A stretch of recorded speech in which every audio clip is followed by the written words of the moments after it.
اودیسه فضایی 2001 اودیسه فضایی از اون فیلماییه که در تاریخ سینمای جهان غیر قابل تکراره. از اون فیلماییه که همه دربارش حرف میزنن و همه دربارش سوال میپرسن و انگار این فیلم تموم نمیشه. از اون فیلمایی که نمیشه برای یکی تعریف کرد، نمیشه راجبش حرف زد، شاید حتی دیگه قابل ساختن هم نباشه یک همچین فیلمی. فکر کنید این فیلم یه چیزی هول و هوش 10 سال قبل از انقلاب 57 ساخته شده. توی یک همچین دورانی یک همچین فیلمی با یک همچین کیفیتی و با یک همچین مسئله‌ای ساخته میشه و نمیشه به کوبریک نگفت نابغه. واقعا همون اندازه که میشه مثلا درباره انیشتن لفظ نابغه رو به کار برد، بی لطفی و کم لطفی اگر نخوایم درباره کوبریک لفظ نابغه رو به کار نبریم. نابغه است این آدم، نابغه بود این آدم. اما نیومدم درباره اودیسه فضایی حرفای تکراری بزنم که تو این سالها همه جا خوندین و دیدین و شنیدین. میخوام یه برداشتی از خودم بگم و شما هم بگید تا چه حد موافقید با این برداشت یا برداشت های شما چیه.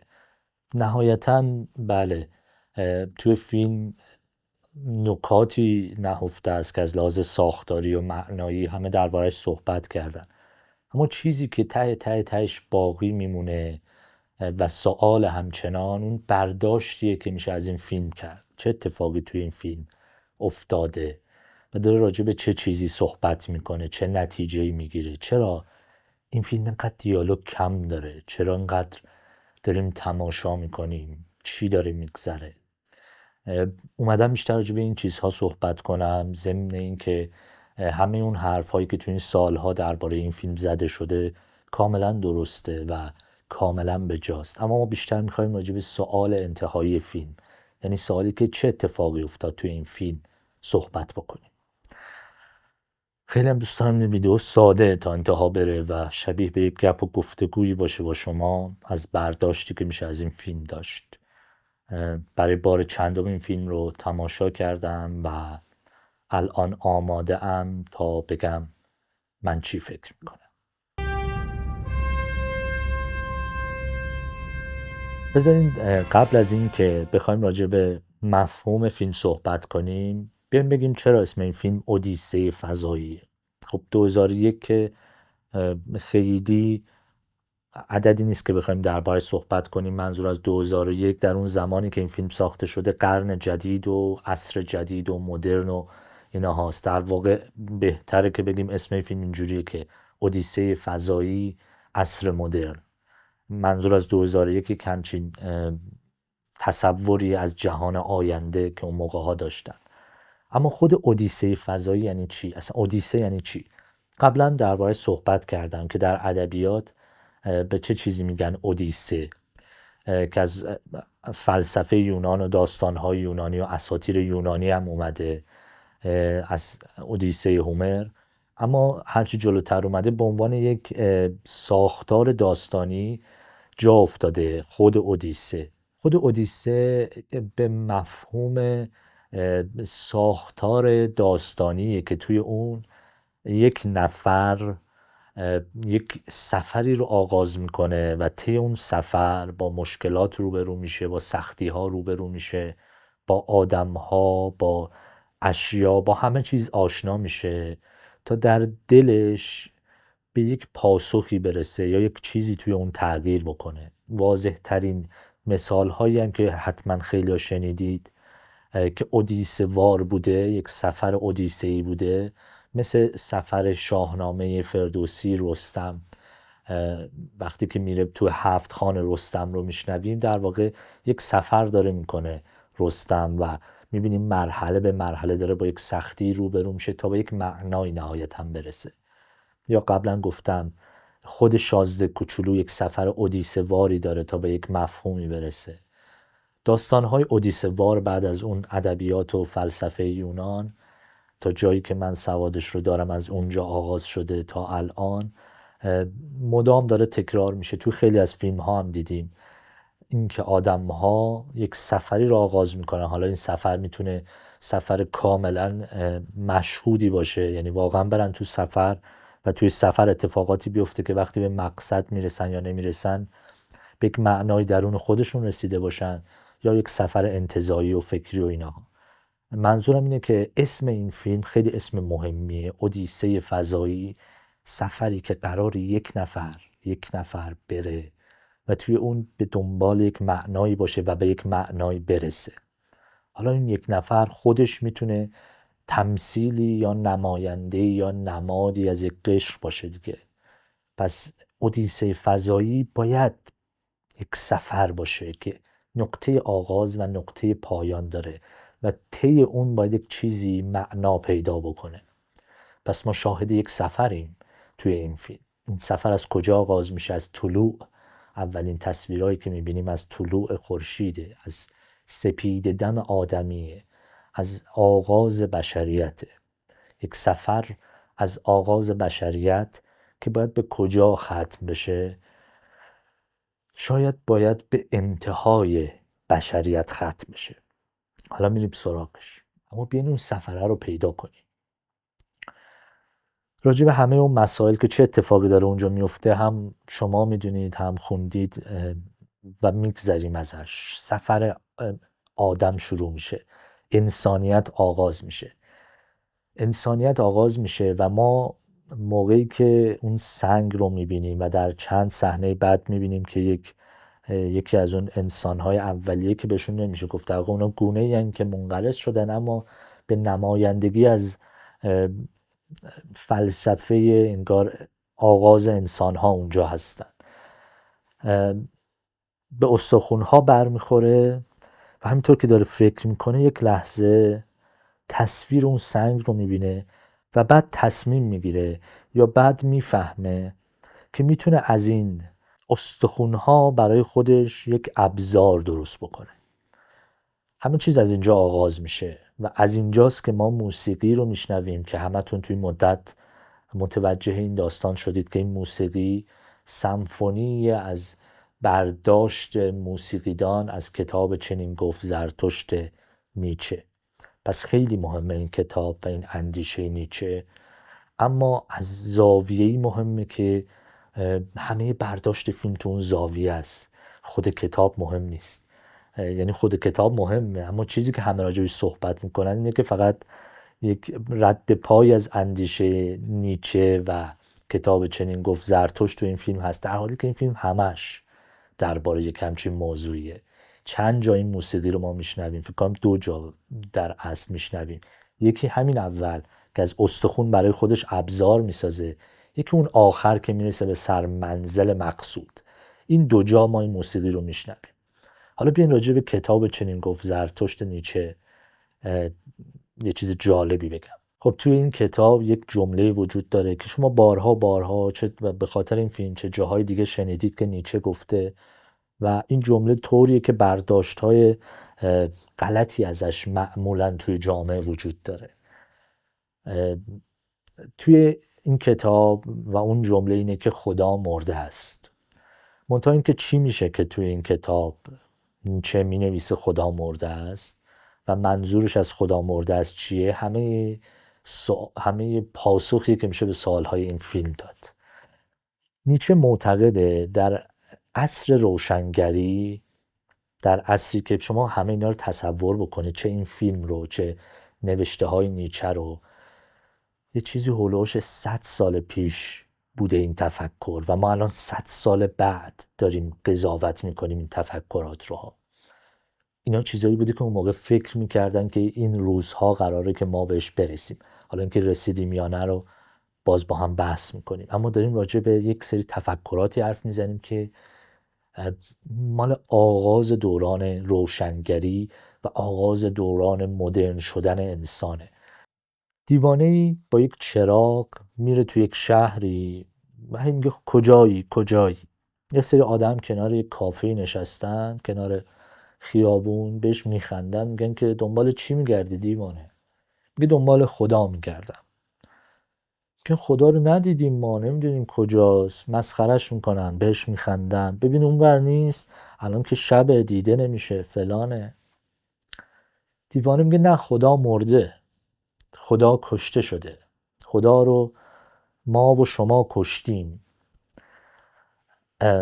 و همه این جمله توی همچین داستانیه. اون چیزی که ما بیرون شنیدیم از اینکه نیچه میگه خدا مرده است و تفسیری که ما میکنیم از تفکرات نیچه، چون نیچه به اعتقاد خودش انسان خدا ناباوری بوده و اینطوری نبوده که بگه که خدایی بوده و باور داشتم و حالا دیگه ندارم و خدا مرده است دیگه نمیشه بهش باور داشت. از پایه و اساس میگفته خدایی رو من نمیشناسم، منتها وجود خدا و وجود قوانین الهی بخشی از سیستم این جهانه و باید دربارش صحبت کرد و نباید گفت که به یک باره باید این سیستم عوض بشه، به یک باره میشه دین رو حذف کرد، مذهب رو حذف کرد، عرفان رو حذف کرد از جامعه جهانی. به همین واسطه خیلی این جمله‌ای که میگه خدا مرده است، اون برداشتی که در جامعه وجود داره درست نیست. در واقع یک جور نقد به جامعه بشری که چرا خدا رو کشتید. خصوصا تو دورانی داره صحبت میکنه که عصر روشنگری اتفاق میفته، یعنی انسان در حال مدرن شدنه. نیچه معتقده که انسان موقعی که میخواد وارد مدرنیته بشه از کشتن خدا عبور میکنه. منظور از کشتن خدا چیه؟ یعنی یک سری از ارزش‌های اخلاقی که تا اون دوران جوامع بشری بر پایه اونها بنا شده بود رو از بین بردن، خصوصا کلیساها، مسیحیت که یک پایه و اساس محکمی برای بنا کردن جامعه بر اخلاقیات عرفانی و الهی بوده از بین میره. بشر اونا رو پس میزنه، شروع میکنه به خلق یک سری ارزش جدید. منظور اینه که آخر فیلم هم حتما شنیدید اون خونه‌ای که داریم میبینیم معماریش معماری دوران عصر روشنگریه و اصلا میگم همه فلسفه این فیلم روی همچین پایه‌ای بنا شده. حالا بهش میرسیم. اینی که بشر به یک جایی رسید که گفت آقا من ارزش‌های عرفانی و الهی رو میخوام کنار بزنم و شروع کنم انسانی خلق بکنم که ارزشهاش به وسیله خرد خودش به وجود بیاد. میخوام یک انسان نوین خلق بکنم که بر پایه اون ارزشهای الهی نباشه. بازم میگم نیچه خیلی موافق این نبود، اما پیش بینی میکرد که انسان داره به این سمت میره. و کوبریک و کلارک نویسنده اصلی این فیلم، اونها هم سال 1968 که این فیلم رو ساختن یک همچین پیش بینی میکردن از آینده بشریت. آینده آدمی که تکاملش رو میخواد به واسطه خرد خودش جلو ببره. میخواد بگه که اون ارزش‌های اخلاقی رو من قبول ندارم، ارزش‌های اخلاقی که ذهن من میگه درسته. اما این ارزش‌های جدیدی که بشر بر پایه اونها به وسیله ذهنش خلق میکنه که مهمترین نمودش هم توی ایجاد صنعت، ابزار و تکنولوژی، آیا بشر رو به سعادت میرسونه؟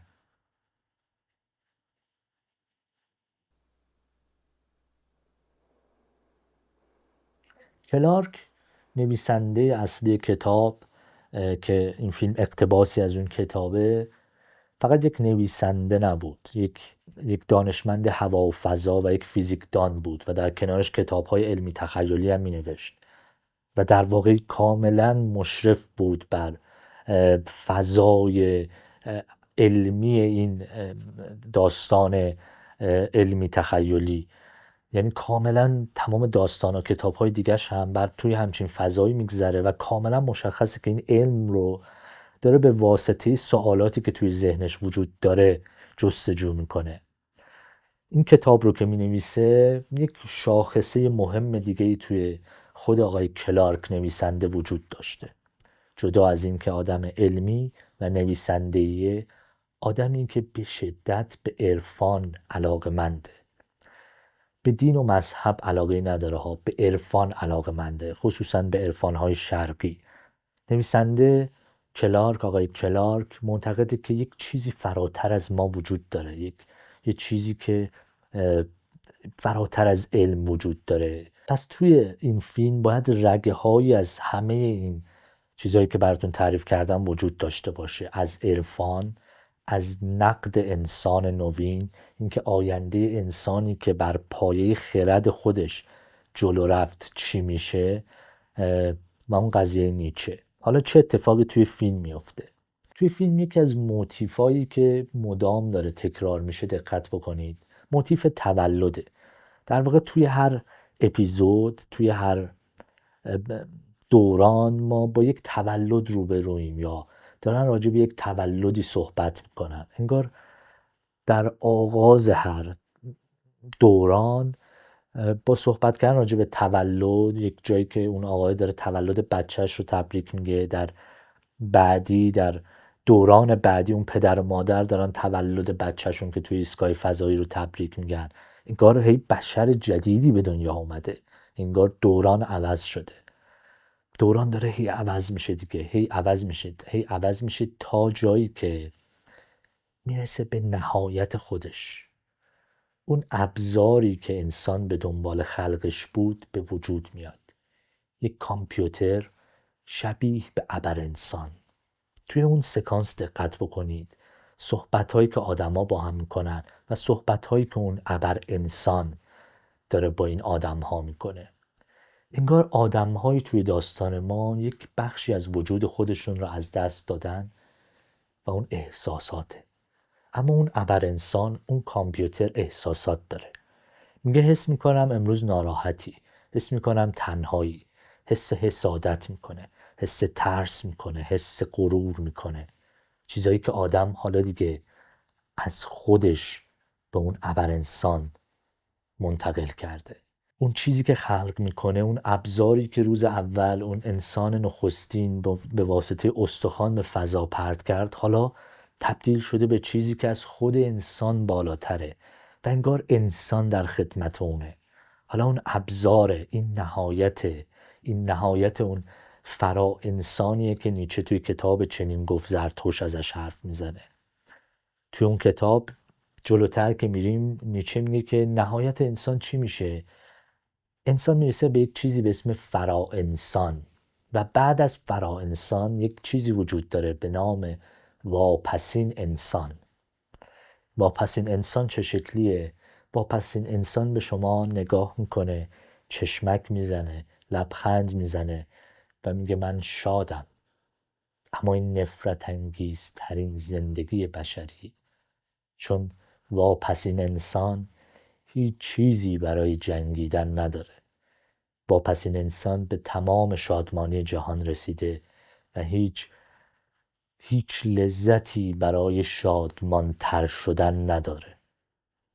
اینا همه نقدایی که نیچه به این مسیر انسانیت داره میکنه، داره به این مسیری که انسان، شما که یک جای تصمیم گرفتی که راه رو عوض کنی و اون ارزش ها رو کنار بذاری و ارزش جدید خلق کنی، میبینی که نهایتا میرسی به یک فرا انسانی که اون فرا انسان ابزار تو بوده یک روزی، حالا شده خدای تو و اون خدای تو میتونه تو رو از بین ببره.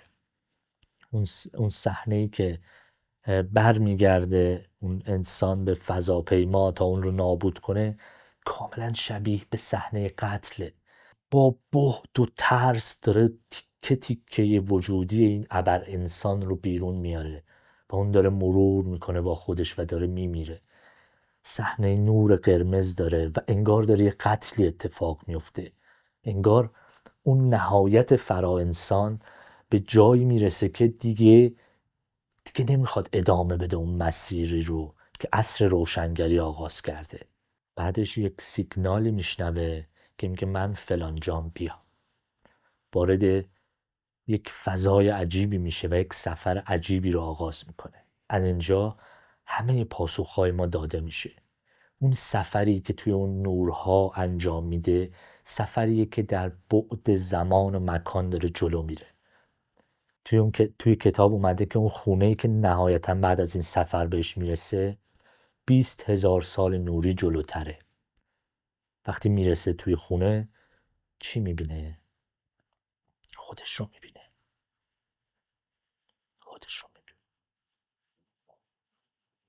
انسان تنهایی که برای خودش پیغام فرستاده که بیا، من تنها.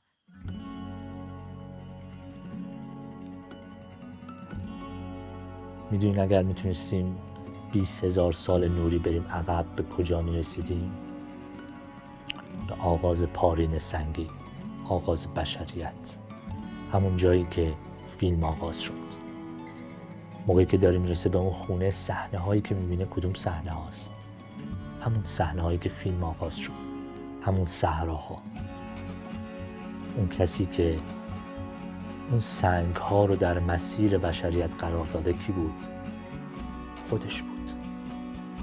پیغامی بود که خود تنهاش توی خونه‌ای که عصر روشنگریه برای تمام تاریخ بشریت فرستاده بود. پیغام فرستاده بود که ته این داستان عصر روشنگری، ته این مسیر بشریت تنهاییه. یک فراانسان شاده که توی بهترین جا زندگی میکنه، در اوج شادمانی، اما تنهاییه. اما یک سنگ دیگه باقی مونده، سنگ چهارم، سنگ تکامل. بعد از اینکه انسان به انتهای عصر روشنگری میرسه و تمام این مسیر رو میبینه و میبینه اون مسیری که داره میره به گفته کلارک و کوپریک و تا حدودی نیچه تهش یک ابر انسانیه که یا بر شما میشید ابزار اون ابر انسان، یا تهش یک واپسین انسان شادمانی که در پوچی مطلق شادمانه. پس این مسیر درستی نیست. پس یک سنگ دیگه لازمه برای اینکه دوباره متولد بشیم، برای اینکه به تکامل برسیم، برای اینکه اینقدر بدونیم که تهش بفهمیم هیچی نمیدونیم، دوباره به دنیا بیاییم و دوباره نگاه کنیم به زندگی بشر روی کره زمین. به دنیا آمدن دوباره در انتهای فیلم آخرین بخش تکامل بشریه. عصری که شاید هنوز ما هم بهش نرسیدیم، عصری که ما تازه متوجه میشیم تمام عمری که این بشر از ابتدا تا انتها داشته و بر پایه خرد خودش بوده باید توش تجدید نظر کرد. این حرفیه که به نظر من این فیلم داره میزنه و حرفیه که هشداریه که نیچه هم داره میده که این فیلم بر پایه اون هشداره. حالا یک سوال ازتون میپرسم، چرا فیلم انقدر آروم بود؟ چرا دیالوگ نداشت؟ شما هم مثل اون جنین تمام مدت داشتید تاریخ بشریت رو نگاه میکردید از فضا.